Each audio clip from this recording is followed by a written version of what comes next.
ada satu kisah dari salah seorang di antara ulama salaf, di mana ulama salaf tersebut dafana ukhtan lahu matat, bahwasanya beliau pernah menguburkan saudara wanita beliau yang telah wafat. Jadi saudari daripada ulama salaf itu wafat, lantas beliaulah yang mengkuburkannya. Fasaqata minhu kaisun fihi malun fi qabriha. Ketika beliau menguburkan saudarinya, lalu terjatuh daripada beliau sebuah kantong dompet, yang di dalam dompet beliau itu ada uang, jatuhnya ke dalam kuburan saudari beliau itu. Walam yash'ur bihi, dan dia tidak mengetahui bahwa dompet itu sudah jatuh bersamaan di dalam kuburnya saudari itu. Hatta insarafa an qabriha summa zakarahu, sehingga ulama salaf itu kembali ke rumahnya setelah menguburkan jenazah saudarinya, sekaligus dompet dia pun terkubur bersamaan dengan jenazahnya.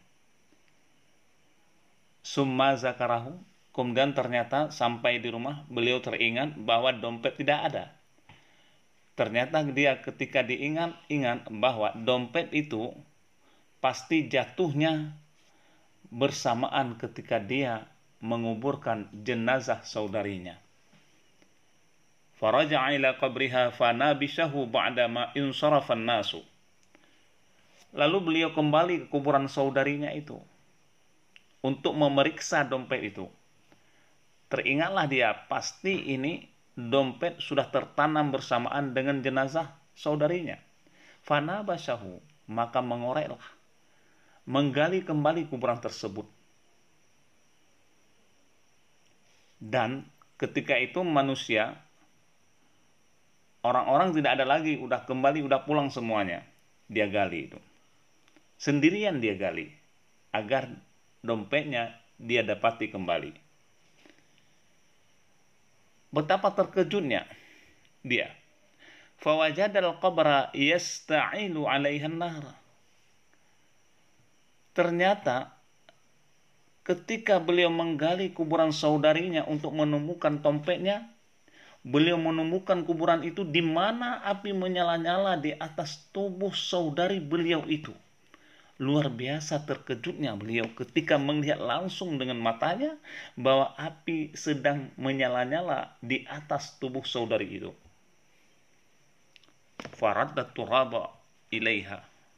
Lalu beliau mengembalikan tanah itu ke kuburan tersebut. Ditanamlah kembali kuburan tersebut. Waraja'a ila ummihi baqiyan khazina.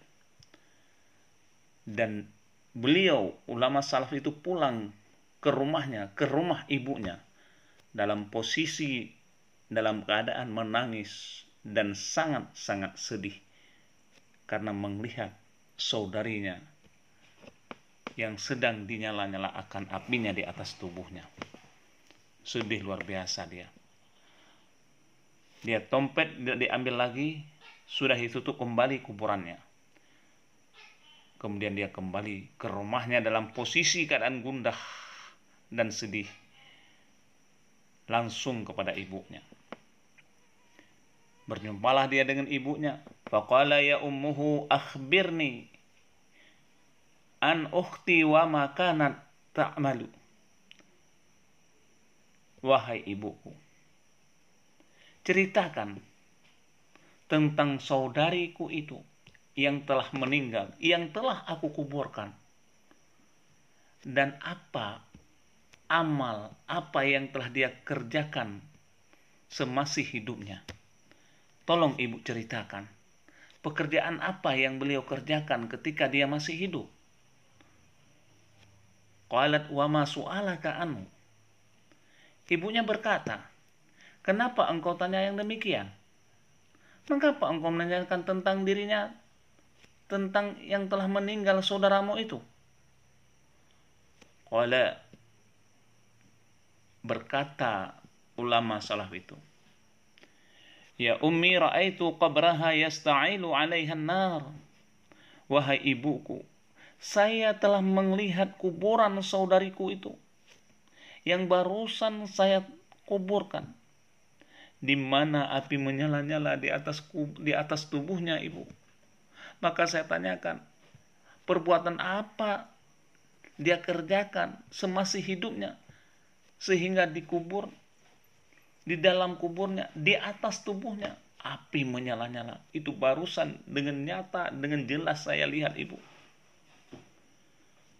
Ketika diceritakan oleh anaknya tentang saudarinya yang wafat tadi, fabakat, maka ibu pun menangis.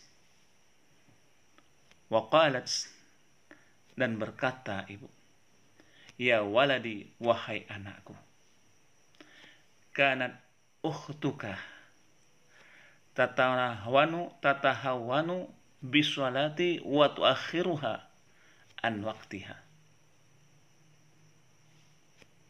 Wahai anakku, adalah saudaramu itu, adalah saudarimu itu